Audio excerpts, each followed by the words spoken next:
बिस्मिल्लाहिर्रहमानिर्रहीम। शुरू करता हूँ अल्लाह के पाक नाम से जो बहुत बड़ा मेहरबान नहायत रहम वाला है। दोस्तों, बहनों, भाइयों, बुजुर्गों, अस्सलाम वालेकुम।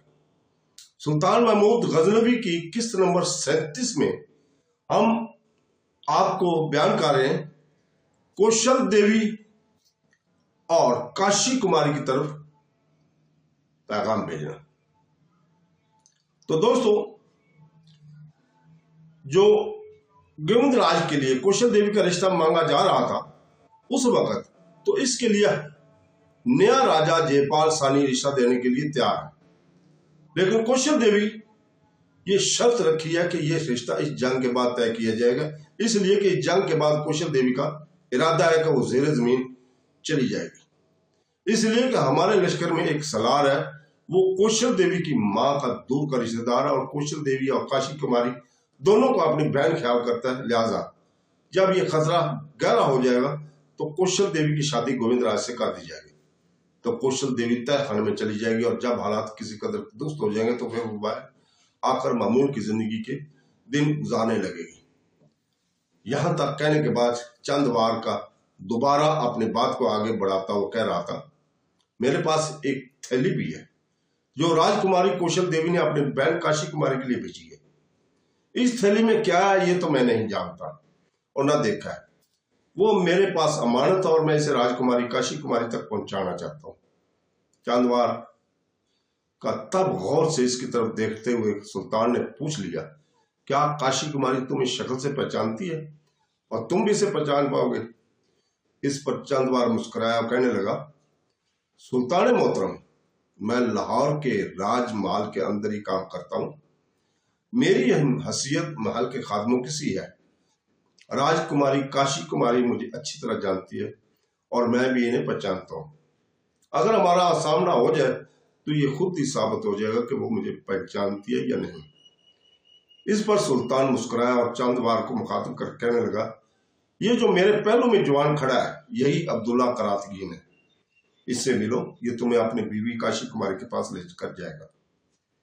चांदवार आगे बढ़ा, पुरजोश अंदाज में इसने अब्दुल्ला करातगीन से मुसावा किया, फिर बड़े मुतासर खान अंदाज में कहने लगा, आपकी जुर्रतमंदी, आपकी बहादुरी और आपकी तेज जनी के चर्चे अब तो हिंदुस्तान के मुख्तलिफ राजधानियों में दूर दूर तक फैल गए और बड़े बड़े तेज जन आपका नाम सुनकर लरजते और कांपते हैं। इस पर अब्दुल्ला करातगीन ने इसका शाना थपथपाया और मुस्कुराते हुए कहने लगा, ऐसी कोई बात नहीं है, ये सब मेरे खुदावंद कद्दूस की मदद का नतीजा है कि मैं इंफरादी मुकाबलों में कामयाब और कामरान होता रहा हूं। इस मौके पर अब्दुल्ला करातगीन सुल्तान की तरफ देखते हुए कुछ कहने नहीं वाला था कि सुल्तान इसे मुखातिब किया, अब्दुल्ला मेरे बेटे, चंदवार को अपने साथ ले जाओ और पहले इसे अपनी बीवी से मिलाओ, पूरे हालात इसे बताओ, इसके बाद लश्कर में इसके क्याम का एहतमाम करो। इस पर चंदवार खौफजदा से अंदाज में कहने लगा, सुल्तान मोहतरम, राजकुमारी काशी कुमारी से मिलने के बाद मैं यहाँ रुकूंगा नहीं, फौरन वापस चला जाऊंगा। जब हमारा लश्कर यहाँ आपके सामने पहुंच जाएगा तो मेरे लिए खतरात उठ खड़े हुए। लश्कर के आने से पहले ही मैं दाएं बाएं से चक्कर काटता तो आगे निकल जाऊंगा और लश्कर में से अगर किसी को खबर होगी कि मैं यहाँ मौजूद हूं तो मुझ पर जरूर शक किया जाएगा कि मैं किस सिलसिले में आया हूं और यह भी मुमकिन है कि मुझ पर जासूसी का इल्जाम लगाकर मुझे मौत के घाट उतार दिया जाए। लिहाजा अपनी राजकुमारी काशी से मिलने के बाद मैं रुकूंगा नहीं, पूछ कर जाऊंगा। सुल्तान ने भी इससे इत्तेफाक किया। लिहाजा सुल्तान के कहने पर अब्दुल्ला करातगीन चंदवार को अपने साथ लश्कर के पीछे पड़ाव की तरफ ले गया। काशी कुमारी अपने खेमे में इस वक्त अकेली बैठी हुई थी कि खेमे में अब्दुल्ला करातगीन दाखिल हुआ। इसकी आमद पर काशी कुमारी उठ खड़ी हुई, मुस्कुराते हुए इसका इस्तकबाल किया, फिर अब्दुल्ला का हाथ पकड़कर इसे अपने करीब में बैठा लिया। इसके बाद कहने लगी, लगता है दुश्मन का लश्कर अभी नहीं आया, जिसकी बिना पर सारे सलार अपने खामों की तरफ चले गए। इस पर अब्दुल्ला करातगीन कहने लगा, सारे सलार नहीं, मैं अकेला आया हूं और एक इंतहाई अहम मौजू पर तुमसे बात करने चाहता हूं। काशी कुमारी परेशान और फिक्रमंद हो गई थी। अब्दुल्ला की तरफ देखते हुए कहने लगी, क्या मुझसे कोई खता हो गई है, कोई गलती हो गई है जो आप मुझसे इस वक्त गुफ्तगू करने के लिए आए हैं? अब्दुल्ला करातगीन अपने लिबास के अंदर से वो थैली निकाली चंद बार राजकुमारी कुशल देवी से लेकर आया था। वो थैली अब्दुल्ला करातगीन ने काशी कुमारी के सामने रख दी, फिर कहने लगा, काशी, इस खरजीन को देखो, क्या तुम इस खरजीन और इसके अंदर जो सामान है इसकी पहचान रखती हो?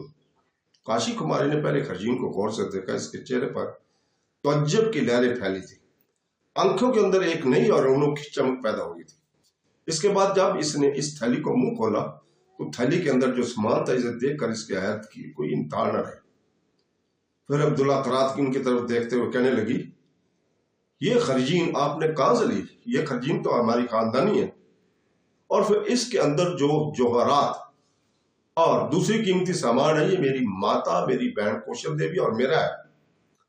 यहां तक कहने के बाद काशी कुमारी रुकी, फिर कुछ देर तक बड़े गौर से तजस्सुस भरे अंदाज में वो अब्दुल्ला करातगीन की तरफ देखती रही, फिर कहने लगी, आप खामोश क्यों हैं?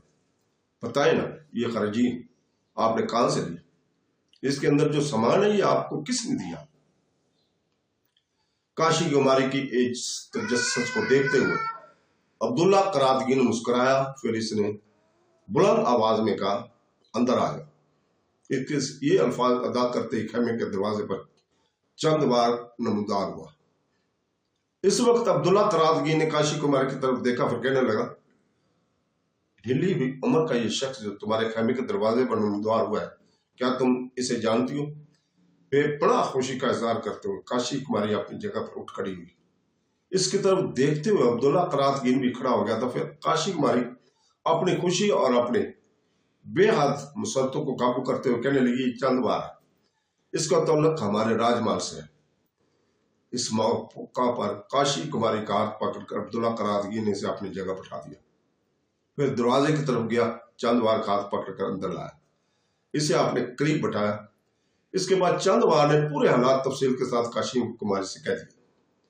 जब तक चंद बार बोलता रहा, बड़े अलमाक बड़े गौर से काशी कुमारी सबकी सुनती रही। जब वो खामोश हुआ तब काशी कुमारी ने फिक्रमंदी में अब्दुल्ला करातगीन की तरफ देखा, फिर कहने लगी, आप इस इनफरादी मुकाबले में हिस्सा नहीं लेंगे। अब्दुल्ला करातगीन पुरशौक अंदाज में काशी कुमारी की तरफ देखते हुए कहने लगा, काशी कुमारी, तुम हवास में तो हो। एक शख्स अपने लश्कर से निकलकर मुझे इनफरादी मुकाबलों की दावत दे, ललकारे, तो क्या तुम ये पसंद करोगी कि तुम्हारे शोहर बुजदली का गुजारा करे और इस मुकाबले में न जाए? इसने जो धोखे और फ्रेज को इस्तेमाल करना था, इसका सद्देबाब पहले ही कर लूंगा। इस सिलसिले में तुम्हें परेशान होने की जरूरत नहीं है। काशी, देखो, मैं जानता हूं तुम किस कदर मुझे चाहती हो और मेरे दिल में तुम्हारी मोहब्बत, तुम्हारी चाहत किस कदर भी है, इसका अंदाजा तुम्हें भी है।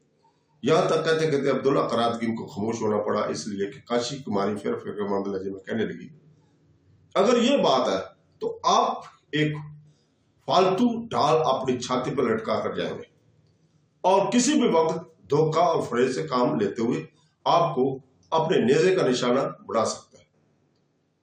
जवाब में मुस्कुराते हुए अब्दुल्ला करातगीन कहने लगा, काशी, तुम्हें फिक्रमंद होने की जरूरत नहीं है। तुम बस मेरे लिए दुआ करना। जब तक मेरे अल्लाह की मदद, मेरे खुदावंद कुद्दुस की हिमायत और तुम्हारी दुआएं मेरे साथ है, मुझे कोई जेर नहीं कर सकता। मेरे रब ने चाहा तो इस मुकाबले में मैं जरूर सुरखरू होऊंगा। अगर मैं कामयाब होकर निकलता हूं तो काशी, यकीनन इसमें तुम्हारी भी इज्जत अफजाई होगी। इस फैसले पर चंद बार उठ खड़ा हुआ और काशी कुमारी की तरफ देखते हुए कहने लगा, राजकुमारी, अब मुझे इजाजत दें। मैं पहले ही आपसे कह चुका हूं कि मेरा यहाँ ज्यादा काम करना खतरनाक भी साबित हो गया। इस मौका पर अब्दुल्ला करातगीन ने काशी को मखसूस इशारे किए, जिस पर उठकर वो खेमे के कोने में गई। छोटी सी खरीजन लेकर आई, इसके अंदर सुनहरी सिक्के थे। वो खरीजन इसने चंद बार की तरफ बढ़ाई, कहने लगी, ये मेरी तरफ से आपका इनाम है, आपने मुझे खुशी से भरा इनाम दिया। चंद बार कहने लगा, मैं कुछ नहीं लूंगा, जो कुछ मैंने किया है मेरे फराइज में शामिल था। इस पर काशी कुमारी ने इसे जबरदस्ती वो नकदी की थैली थमा दी। फिर काशी कुमारी अपने खेमे ही में रही। चंद बार को अब्दुल्ला करातगीन अपने पड़ाव से बैर तक छोड़ने गया, चंद बार से रवाना हो गया, जबकि अब्दुल्ला करातगीन अपने लश्कर में इस समत का रुख कर रहा था जहां सुल्तान महमूद गजनवी अपने सलारों के साथ बैठा हुआ था। तो दोस्तों, इसके साथ ही इजाजत चाहिए। कल तक के लिए, कल हम इंशाअल्लाह ताला इसी वक्त आपके सामने पेश होंगे। अल्लाह हाफ़िज़।